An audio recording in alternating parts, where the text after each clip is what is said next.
नमस्कार, बहुत स्वागत है आपका बंसल न्यूज में। मैं हूं आपके साथ शैलेश पांडे और आप देख रहे हैं हमारा आज का मुद्दा है बारिश में सड़कें बेनकाब, कौन देगा गड्ढों का हिसाब। छत्तीसगढ़ में बारिश ने न सिर्फ सड़कों की बल्कि विकास के दावों की भी परीक्षा ली है। हालात ऐसे हैं इस बार कि बीजेपी के संगठन महामंत्री, यानी जो संगठन में सबसे बड़ा पद भाजपा में होता है, पवन साय, उनकी गाड़ी तक सड़क में फंस गई। 2 घंटे तक गाड़ी फंसी रही। आखिरकार वहां पर जब पूरे स्थानीय लोगों ने इसकी वीडियो बनाकर, खबरें बनाकर वायरल की, तब कहीं जाकर सिस्टम जागा, मंत्री जी सक्रिय हुए और कांग्रेस को हमला करने का मौका भी मिल गया। सवाल सीधा सा है, बारिश में बेनकाब हुई सड़कों का हिसाब कौन देगा? इसी पर आज करेंगे चर्चा, लेकिन उससे पहले देखिए एक रिपोर्ट। ये तस्वीर सिर्फ एक गाड़ी के फंसने की नहीं है, ये उन दावों के फंसने की तस्वीर है जिनमें मजबूत सड़कें, बेहतर कनेक्टिविटी और तेज विकास की बातें कही जाती हैं। बारिश हुई, सड़क पर पानी भरा और पानी उतरते ही सड़क का मेकअप भी उतर गया।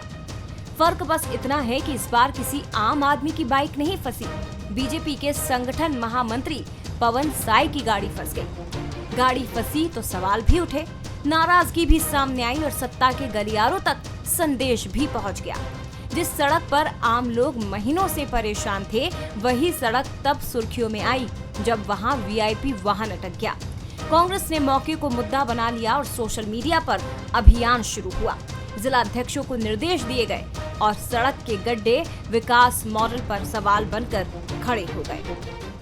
बिल्कुल लगातार देख रहे, जहां जहां खराब सड़कें, उन क्षेत्रों में हमारे कांग्रेस के नेता, हमारे पदाधिकारी, हमारे कार्यकर्ता लगातार धरना प्रदर्शन कर रहे हैं सरकार के खिलाफ में।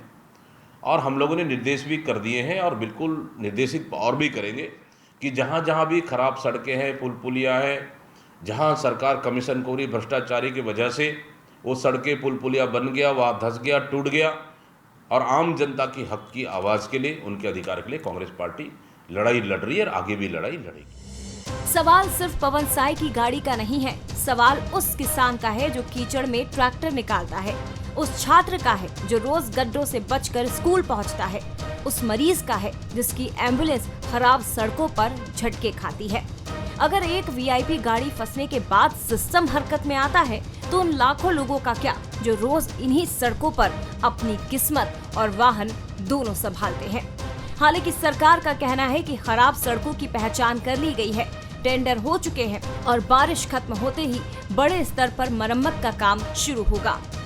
हमारा विभाग त्वरित रूप से ऐसे स्थानों पर पानी कम होने पर तुरंत ही मरम्मत का काम करता है। पूरे राज्य में लगातार इस दिशा में काम हो रहा है। इस बार बारिश एकाएक बहुत तेज हो जा रहा है, इकट्ठे बारिश हो जा रही है, इसलिए स्वाभाविक रूप से जहाँ पर थोड़ी दिक्कत हो रही है, पर हमारा विभाग लगातार इस दिशा में सजग और सक्रिय है। रिपेयरिंग और मेंटेनेंस का काम लगातार चल रहा है। मार्च के बाद ठेकेदारों ने काम प्रारंभ नहीं किया था इस वर्ष, इसलिए थोड़ी सी सड़कों की दुर्दशा की ज़्यादा खबरें आई है। अभी जैसे ही बरसात खत्म होगी, अधिकांश सड़कों पर कार्य शुरू हो जाएगा और आने वाले 4-6 माह में करीब करीब सभी जितनी भी इस टाइप की सड़कें हैं पूरे प्रदेश की, सभी ठीक हो जाएंगी। तो हमारा अंबिकापुर की जो है वो तो बरसात के बाद तुरंत शुरू होना है। तो अंबिकापुर सहित पूरे प्रदेश की जहाँ जहाँ सड़कें खराब है ना, सभी के लगभग टेंडर हो चुके हैं। बारिश हर साल आती है, गड्ढे भी हर साल निकल आते हैं, टेंडर भी हर साल होते हैं और वादे भी हर साल सुनाई देते हैं। लेकिन इस बार एक तस्वीर ने पूरी बहस बदल दी। पवन साय की गाड़ी गड्ढे में फंसी तो सड़क का दर्द सत्ता के दरवाजे तक पहुंच गया। अब देखना ये है कि सिस्टम सिर्फ सड़कों के गड्ढे भरता है या जनता के मन में बने सवालों का भी जवाब देता है, क्योंकि इस मॉनसून में सिर्फ सड़कें ही बेनकाब नहीं हुई हैं, विकास के दावे भी परीक्षा में खड़े हैं। शिखर देवांगन, बंसल न्यूज, रायपुर। तो दावे बहुत है, कागजों में ये सारे दावे दिख रहे हैं, लेकिन सबसे बड़ी बात क्या है, इन दावों के पीछे की हकीकत क्या है, मैदानी हकीकत क्या है? मैदानी हकीकत ये है कि संगठन के सबसे बड़े नेता पवन साय की गाड़ी फंसती है 2 घंटे तक, और मंत्री जी कहते हैं, जो वहाँ के मंत्री है राजेश अग्रवाल, उनका कहना है कि हमारे पर डामर की कमी है। एक तरफ जो विभागीय मंत्री है अरुण साहू, वो दावा करते हैं प्रदेश में 12,666 करोड़ जो हैं उससे विकास कार्य सड़कें बनाई जा रही है। दूसरी तरफ विभागीय मंत्री कहते हैं, वहाँ के स्थानीय मंत्री, कि डामर की कमी की वजह से सड़कें कम बनी हैं। मार्च के बाद ठेकेदारों ने काम करना बंद कर दिया है, अब ठेका हुआ है। तो आखिर दोनों मंत्रियों के बीच में सच्चाई क्या है? इसी बीच बंसल न्यूज़ के सुलगते हुए 3 सवाल हैं। पहला सवाल, क्या बड़े बड़े दावों के बीच बारिश में हर साल सड़कें टूट क्यों जाती हैं? दूसरा, खराब सड़कों के लिए जिम्मेदार अफसर और ठेकेदारों पर कार्रवाई कब होगी? और तीसरा सवाल, करोड़ों खर्च करने के बाद भी सिस्टम सड़कों की गुणवत्ता की गारंटी क्यों नहीं दे पाता? इन तीनों सवालों के जवाब जानने की कोशिश करेंगे। 3 खास मेहमान मेरे साथ में। मेरे साथ भाजपा का पक्ष रखने के लिए शताब्दी पांडे जी हैं। शताब्दी जी शुरू से भाजपा के साथ रही हैं और तथ्यों को समझती हैं, इसलिए शताब्दी जी से उम्मीद करेंगे कि सड़कों में गड्ढे क्यों हैं या फिर गड्ढे में सड़कें क्यों हैं, ये शायद आज अब है वो हमको और हमारे दर्शकों को समझा पाएंगी। सुरेंद्र वर्मा जी हैं, पेशे से अधिवक्ता हैं, तेज तर्रार ढंग से कागजों से तथ्यों समेत दस्तावेज समेत अपनी बात रखते हैं। और आज हम खास तौर पर हमारे साथ में बैठे हुए हैं मनीष गुप्ता जी। मनीष गुप्ता जी इसलिए हमारे साथ में है क्योंकि सबसे ज़्यादा अगर सड़कों की शिकायत आती है तो बस्तर से आती है, बस्तर के उन दूर क्षेत्रों से आती है। इसलिए मनीष जी हमारे साथ में, प्रदेश के वरिष्ठतम पत्रकारों में से एक। आप तीनों का बहुत बहुत स्वागत है। शताब्दी जी, शुरुआत आपसे ही करते हैं। ये कुछ आंकड़े हैं मेरे पास। हाईकोर्ट ने कहा था 214 मैं माफ़ी चाहूँगा, 214 प्रदेश की 27 जिलों की सड़कें खराब है। ये हाईकोर्ट का आंकड़ा है। 1 सितंबर को उन्होंने डेडलाइन दी थी। सुप्रीम कोर्ट ने भी 1 सितंबर को 2026 को, यानी कि अब आपके पास 6 दिन हैं उन सारी सड़कों को सुधारने के लिए। अब कुछ उदाहरण आपको देता हूं मैं। बिलासपुर रतनपुर केंदा मार्ग 97 किलोमीटर की 510 करोड़ की सड़क, जिसको बने हुए 9 महीने हुए थे, बारिश में 7 इंच धंस गई वो पूरी सड़क। नारायणपुर में स्टेट हाईवे में 3 दिन तक बसें फंसी रही, जिसके कारण वहां पर जो है पूरी तरह से आवागमन ठप रहा। रायपुर जबलपुर कवर्धा बाईपास मार्ग पर 1.5 किलोमीटर की सड़क पूरी तरह से गायब है, केवल मिट्टी है वहां पे। वहीं कवर्धा में रहुआ से रेवटा तक 3.5 किलोमीटर की बाईपास सड़क पूरी तरह से मिट्टी में तब्दील हो चुकी। ये सारे आंकड़े हाईकोर्ट में हैं। शताब्दी जी, कांकेर जिले में दुर्ग कुंदल से इरपानार तक सड़क तो बनी, लेकिन यहाँ पर 10-10 फीट के गड्ढे हैं, इसलिए यहाँ पर लोग गाड़ी नहीं चला पा रहे हैं। 148 करोड़ रुपए इस सड़क पर खर्च किया गया था। अब आपके आंकड़े क्या कहते हैं? दिसंबर 2023 से 24 551 करोड़, 24 से 25 2590 करोड़, 25 से 26 9129 करोड़ और 26 से 27 में अब तक 608 करोड़, यानी कि 2000 करोड़ से अधिक आप लगा चुके हैं। उसके बाद सड़कों की ये हालत है। क्या कहेंगे शताब्दी जी इन आंकड़ों पर? सभी को वंदे मातरम करते हुए मैं अपनी बात शुरू करूंगी। शैलेश जी, बात यह है कि जो आंकड़े और जो उदाहरण आपने प्रस्तुत किए वो सत्य हैं, वो आपने देखे हैं और आप जो बात रखते हैं बहुत प्रामाणिकता से रखते हैं, ये मैं भी जानती हूँ। निश्चित रूप से जो भी सड़कें खराब मिल रही हैं वो खराब हैं, इसको हमको मानना चाहिए। लेकिन इसका अर्थ ये नहीं है कि पूरे प्रदेश में जो विकास का मॉडल, जो इंफ्रास्ट्रक्चर पर काम हो रहा है, आपने स्वयं बताया कि कहाँ कहाँ कितने करोड़ रुपए स्वीकृत हुए और सड़कें बनाई गई। कुछ जगहों पर हमको ऐसा उदाहरण देखने को जरूर मिला है। शताब्दी जी, इस वित्तीय वर्ष में 12,966 करोड़ इस वित्तीय वर्ष में। शताब्दी जी ये स्वीकृति है। ये आपने जो आंकड़े पढ़े हैं अभी इस वित्तीय वर्ष के भी और पिछले भी, ये स्वीकृति के आंकड़े हैं कि ये इतना करोड़ रुपए की स्वीकृति हुई जिससे कि सड़कें बननी चाहिए। तो पिछले वित्तीय वर्ष की तो हम बात ना करके इस वित्तीय वर्ष की अगर बात करेंगे तो यदि इस वित्तीय वर्ष में 9,129 करोड़ रुपए तक के हम देख रहे हैं कि लोक निर्माण विभाग के अब तक के जो है वो कार्य हुए हैं, और जिसमें मैं ये मानती हूँ कि ज्यादातर हम ये देख रहे हैं कि एक इंफ्रास्ट्रक्चर अच्छा डेवलप हो, अच्छा विकास का मॉडल जो छत्तीसगढ़ का बने, इसके लिए तकनीक का उपयोग करके बहुत अच्छे तरीके से कामकाज को सुगमता से चलाने के प्रयास किए जा रहे हैं। 3 साल पूरे होने में केवल 3 महीने बाकी है आपकी सरकार को। 3 साल पूरे होने में केवल 3 महीने बाकी है, इसलिए तैयार हो रहे हैं। इंफ्रास्ट्रक्चर बढ़ रहा है, ये बातें तो पुरानी हो गई शताब्दी जी, 3 साल होने को आया आपकी सरकार को। देखिए, अभी तक का 25 सालों का सबसे बड़ी स्वीकृति अगर लोक निर्माण विभाग में किसी की बजट की हुई है तो वो इस वर्ष की है, और इसका हमको परिणाम देखने को मिलेगा आने वाले समय में। जैसा कि मंत्री जी की बाइट में भी आपने सुना कि टेंडर पास हो चुके हैं, टेंडर स्वीकृत भी हो चुके हैं। बारिश की समाप्ति के तुरंत बाद ये सारे रिपेयरिंग वर्क होंगे। कभी कभी ये होता है कि प्राकृतिक जो चेंजेस होते हैं उसकी वजह शताब्दी से जी, भी मैं हमको बीच में इस रोकने के लिए प्रकार क्षमा का चाह रहा हूं। आप बहुत सीनियर प्रवक्ता हैं, अलग अलग पदों में रही हैं, आप महिला बाल कल्याण विभाग में, आप जो है वो बाल कल्याण विभाग में अलग से बड़े बड़े पदों में आप रही हैं शताब्दी जी। आप एक जो है पढ़ी लिखी, बेहद पढ़ी लिखी जो हैं वो प्रवक्ता हैं।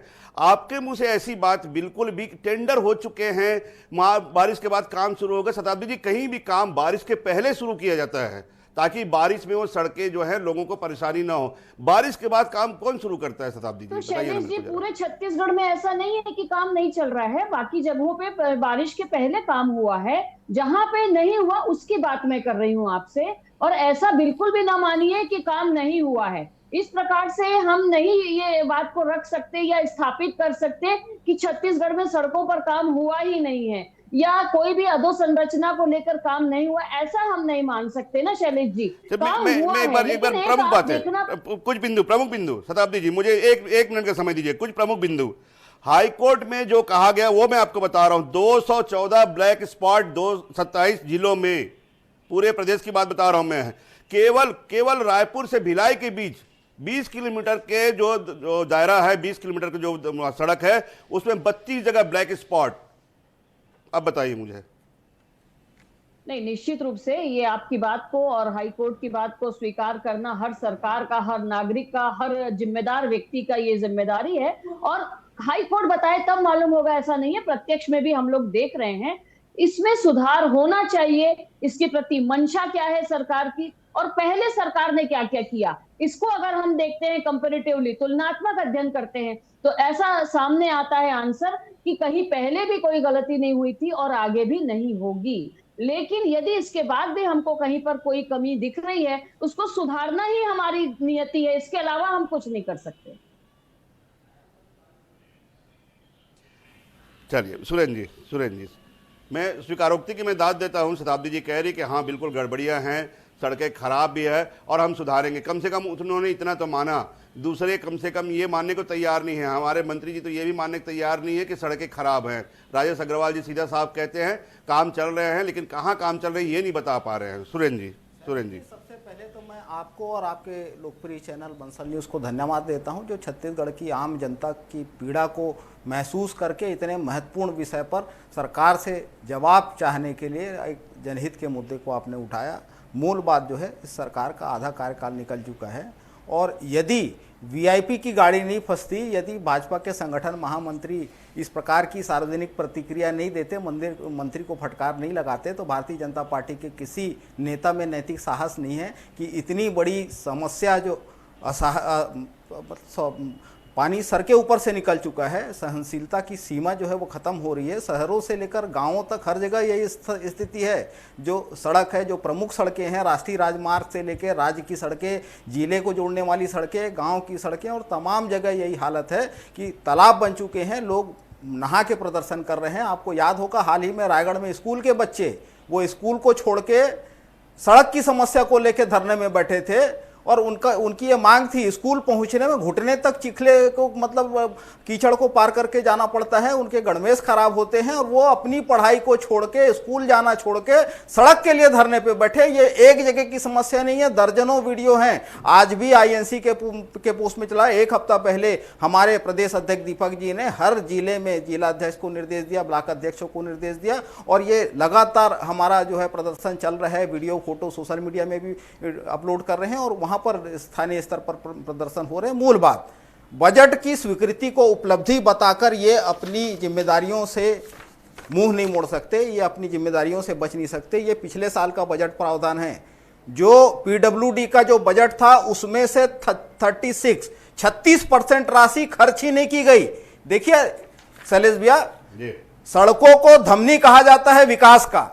आप एक तरफ जो है विकसित भारत का सपना दिखाते हैं और जब आपसे पूछा जाता है तो 2047 का सपना दिखाते हैं, लक्ष्य बताते हैं, लेकिन वर्तमान में क्या हालत है?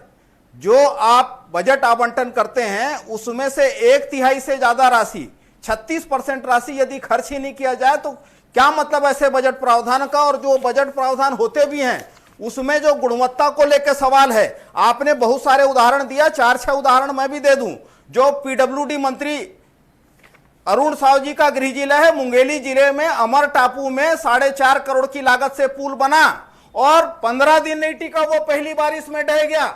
यह है गुणवत्ता। दूसरा उदाहरण गरियाबंद जिले का कोसेबुड़ा है, वो पहली बहाव में ही नदी के पानी में बह गया। सूरजपुर का सूरजदेव नाला जो है, सुरेंद्र जी, मैं रोकने के लिए क्षमा चाह रहा हूं, रामगढ़, सुरेंद्र जी, ये तो आपने भाजपा के पाप गिना दिए। जरा अपने कार्यकाल की भी बात कर लीजिए सांसद। बिल्कुल, देखिए शैलेश जी, नई सड़कें बनाना साहु जी तो कह रहे हैं कि केवल इसी वित्तीय वर्ष में 20,000 करोड़ की स्वीकृति वो दिला के लाए हैं और काम भी होगा।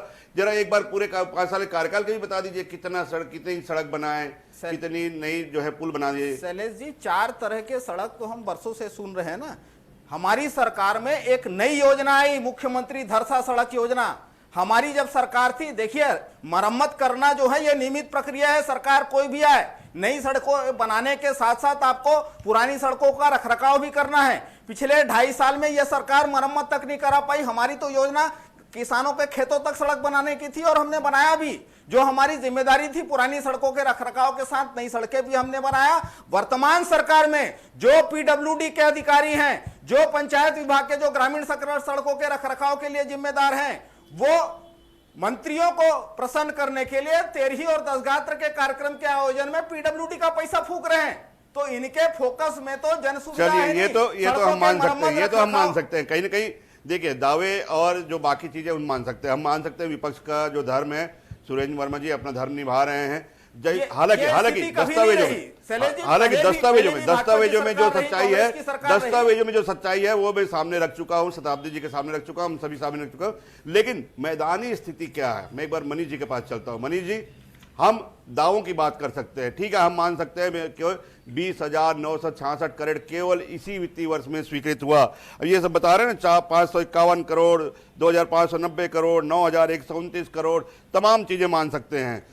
शताब्दी कह रही है, मंत्री जी भी कह रहे हैं, टेंडर हो चुके हैं, बहुत जल्दी काम शुरू होगा। लेकिन आप मुझे बताइए, वहां पे मनीष जी आप बैठे हैं, नारायणपुर कांकेर, नारायणपुर जगदलपुर, नारायणपुर अंतागढ़, क्या हालत है रोड? एक छोटा सा उदाहरण मैं आपसे जानना चाहूंगा। नहीं, निश्चित रूप से सड़कों की स्थिति बहुत दयनीय है और ये कहने में बिल्कुल भी गुरेज नहीं है कि इस सरकार की का जो बजट रहा है वो ये पूरा बजट भी खर्च नहीं कर पाई सरकार। दूसरी बात ये है कि बजट में प्रावधान कुछ हुए हैं, खर्च कुछ हुआ है।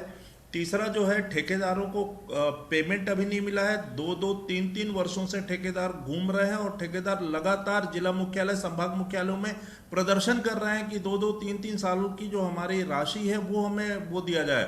आज पीडब्ल्यूडी के लोकल स्तर पर अगर हम देखेंगे तो यहाँ पर टेंडर लेने वाले लोकल ठेकेदार नहीं है और जो लोग ऑनलाइन टेंडर लेते हैं वो दिल्ली बम्बई बैठ करके वो लोग टेंडर ले लेते हैं और उन टेंडर का जब एग्जीक्यूशन की बात आती है तो लोकल ठेकेदारों को पेटी में दे करके काम करवाते हैं। लेकिन ठेकेदारों की स्थिति बहुत दयनीय है, वो काम करने की स्थिति में नहीं है। ऐसी स्थिति में सड़कों का सुधार कैसे होगा? दूसरी बात मैं ये कहना चाहूंगा, अभी तो हम जो बात कर रहे हैं वो नेशनल हाईवे और स्टेट हाईवे की है, लेकिन पीएमजीएसवाई की सड़कें जो मुख्यालयों को या एनएच को, स्टेट हाईवे को जो है गांव से कनेक्ट करती हैं, उनकी स्थिति और खराब है। पिछले लंबे समय से पीएमजीएसवाई का पैकेज जो है वो खत्म हो गया था। अभी हाल ही में जो है वो पैकेज आया है, लेकिन टेंडर की प्रक्रिया अब भी नहीं हुई है। तो कहीं ना कहीं बस्तर जैसे इलाके की अगर हम बात करें तो कनेक्टिविटी, चूंकि यहाँ पर बैकबोन है, यहाँ की सड़कें लाइफलाइन है, क्योंकि नक्सलियों के दहशत के चलते अंदरूनी इलाकों की अधिकांश सड़कें बनी नहीं है। जो बनी है उनकी गुणवत्ता खराब है। अभी हाल ही में जो नियत नेल्लानार के तहत जो है पामेड़ से धर्मावरम होकर के जो उसूर को कनेक्ट करने वाली जो सड़क बनी है, उसके भ्रष्टाचार की जो यहाँ पर जो उसका प्रदर्शन हुआ है, बहुत घटिया सड़क बनी है। बीआरओ ने उस सड़क को बनाया है, उस सड़क की गुणवत्ता पर सवाल खड़े हो रहे हैं। और सैकड़ों किलोमीटर की जो सड़कें हैं इस प्रकार की गुणवत्ताहीन है, जिसके चलते सड़कों में जो गड्ढे नहीं बल्कि कई जगह तो गड्ढों में सड़कें दिखाई दे रही हैं। ये बहुत दुर्भाग्यजनक है। एक बात और कहना चाहूंगा, जो कोंडागांव से नारायणपुर की सड़क है, नारायणपुर से छोटे डोंगर जाके देखिए, वहां पर दोपहिया चलाना मुश्किल है। मनीष जी शायद इस बात को नारायणपुर से अच्छे से बता डोंगर वाली पाएंगे। सड़क है जी, नहीं बहुत बुरा हाल है। 3 साल से लोग रो रहे हैं। नारायणपुर से छोटे डोंगर वाली सड़क पे जो है ना, सिर्फ गड्ढे ही गड्ढे हैं। वहां सड़क ढूंढोगे आप तो सड़क दिखाई नहीं देगी आपको।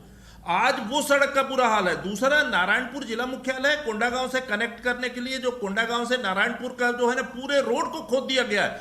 आज भी आधी सड़क जो है वो बनी नहीं है और गाड़ियां चल नहीं रही हैं। पिछले 2 सालों से बसें नहीं चल रही हैं वहां पर। वही हाल जो है नारायणपुर से अंतागढ़ के बीच की सड़कों का है। आप अगर देखेंगे जगदलपुर से सुकमा का जो रोड है वो जो नेशनल पार्क के कारण जो है ना वो पिछले 3 साल से सैंक्शन ही नहीं हो पाया। वो रोड जो है ना बहुत बुरी स्थितियां हैं। जगदलपुर रायपुर सड़क की बात करेंगे, अगर धमतरी से जगदलपुर के बीच में 4 लेन का जो है वो उस सड़क की स्वीकृति लगभग 2 साल पहले हो चुकी है। आज ना तो टेंडर का पता ना कहीं कोई पता। घोषणाएं होती हैं लेकिन घोषणाएं जमीन में उसका अमली जामा नहीं होता। ऐसी घोषणाएं होती है लेकिन कहीं कोई अपने त्राहिमाम मैदानी इलाकों में। शताब्दी जी सुन लीजिए ना, वास्तविकता बता रहे हैं मनीष गुप्ता जी, आपको वास्तविकता बता रहे हैं। मतलब कुछ वास्तविकता मैं बता रहा हूं। अंबिकापुर में भारत माता चौक से दरिमा मोड़ तक, परसों की बात बता रहा हूं शताब्दी जी, इतनी ज्यादा हालत खराब थी कि बच्चों के साथ वहां पर ग्रामीण हजारों की संख्या में परसों उन्होंने पूरे दिन भर चक्का जाम किया है, धरना प्रदर्शन किया है कि साहब इस रोड में हम चलें तो चलें कैसे। आप समझ सकती हैं स्थिति, मैदानी स्थिति क्या है शताब्दी जी। जी निश्चित रूप से शैलेश जी, देखिए मीडिया जो है वो समाज का आईना होता है और निश्चित रूप से आपके चैनल के माध्यम से आप बहुत सारी जानकारियां प्रस्तुत कर रहे हैं, सरकार तक पहुंच रही है। विपक्ष का भी काम होता है कि वो सकारात्मक रूप से जहां जहां पे कुछ ऐसी खामियां हैं उनको प्रस्तुत करे।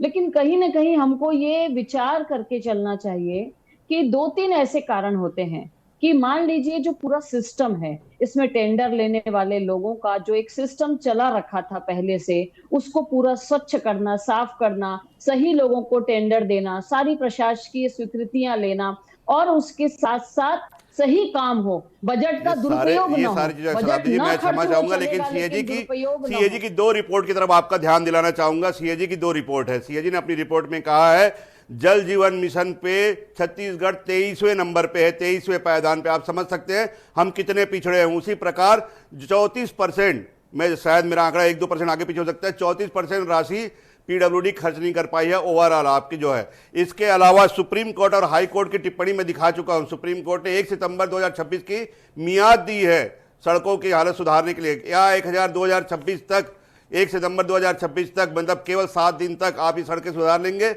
ये एक बड़ा सच है, बड़ा दावा है। और सीएजी की रिपोर्ट आईना दिखाने के लिए काफी है। पवन साय की कार फंसना भी आईना दिखाने के लिए काफी है। दरिमा चौक में बच्चों का बैठना जो है आईना दिखाने के लिए काफी है। लेकिन शायद विभाग और विभागीय मंत्री आईना देखना ही नहीं चाहते। सुरेंद्र जी बहुत जल्दी से आखिरी टिप्पणी बहुत जल्दी से। निश्चित तक शैलेश भैया, मैं 2 चीज़ों पर टिप्पणी करना चाहूँगा। ये एक, हमने आरटीआई के तहत कांग्रेस पार्टी ने ये मांग की थी सरकार के द्वारा पिछले 2.5 साल में कितनी सड़कें बनवाई गई, इसमें केवल स्वीकृति का जिक्र है। इस सरकार ने अब तक केवल घोषणा से यह सरकार बाहर नहीं आ पाई है। घोषणा और स्वीकृति को उपलब्धि बताना ये प्रमाणित करता है कि सरकार की घोषणाएं धरातल पर उतरी नहीं है। एक महत्वपूर्ण बात जो है, लगातार जो पीडब्ल्यूडी विभाग अपनी अक्षमताओं से इस सरकार का भी भरोसा खो चुकी है। हाल ही में आपको याद होगा कि सरकार ने यह फैसला लिया कि जो जिला को जोड़ने वाली सड़क है जो राज्य सरकार बनवाती है उसको अब हाउसिंग बोर्ड बनवाएगी। और हाउसिंग बोर्ड कैसे बनवाएगी? निजी ठेकेदारों से। अब जिलों की सड़कों पर भी यह सरकार टोल वसूलना चाहती है, निजी ठेकेदार बनाएंगे और गुणवत्ता घटिया निर्माण का प्रमाण जो है ये 100। तो निश्चित रूप से कहीं ना कहीं दावों में और मैदानी हकीकत में जमीन आसमान का फर्क है। सबसे बड़ी बात ये कहा था श्रद्धेय अटल बिहारी वाजपेयी जी ने कहा था कि अगर किसी देश का विकास देखना हो तो उस देश की, उस गाँव की सड़कों पर पहले देखें। उस सड़कों को देखकर समझ में आता है कि उस देश का विकास कैसा हुआ है, उस गांव का विकास कैसा हुआ है। ये श्रद्धेय अटल बिहारी वाजपेयी जी ने कहा था और PMGSY जैसी महत्वाकांक्षी योजना अटल बिहारी वाजपेयी जी ने लाई थी। लेकिन आज चाहे PMGSY हो, चाहे स्टेट हाईवे हो, चाहे भारतमाला जैसी NHAI की सड़कें हों, उनका छत्तीसगढ़ में जो हालत है उसे देखकर हर कोई यही कह सकता है कि केवल और केवल कागजों पे अपनी पीठ थपथपाने का काम किया जा रहा है। आम जनता से किया हुआ जो पूरा वादा है वो केवल कागजों तक सीमित रह गई है। शायद ये बात जिम्मेदारों तक बड़ी देर से पहुंची है। पहुंचने के बाद भी अभी तक इसमें कार्रवाई ना होना भी एक अक्षमता का सबसे बड़ा उदाहरण है। और निश्चित रूप से जो इसके लिए जिम्मेदार हैं, जवाबदार हैं, उनको इस पर गंभीरता से विचार करना चाहिए, क्योंकि ये सीधे सीधे जवाबदेही उनकी जनता के प्रति होती है। उम्मीद यही करेंगे हम। अब तीनों मेहमानों का बहुत बहुत धन्यवाद इस शो में जुड़ने के लिए। कल नए विषय के साथ आपसे फिर मुलाकात होगी, तब तक के लिए मुझे आज्ञा।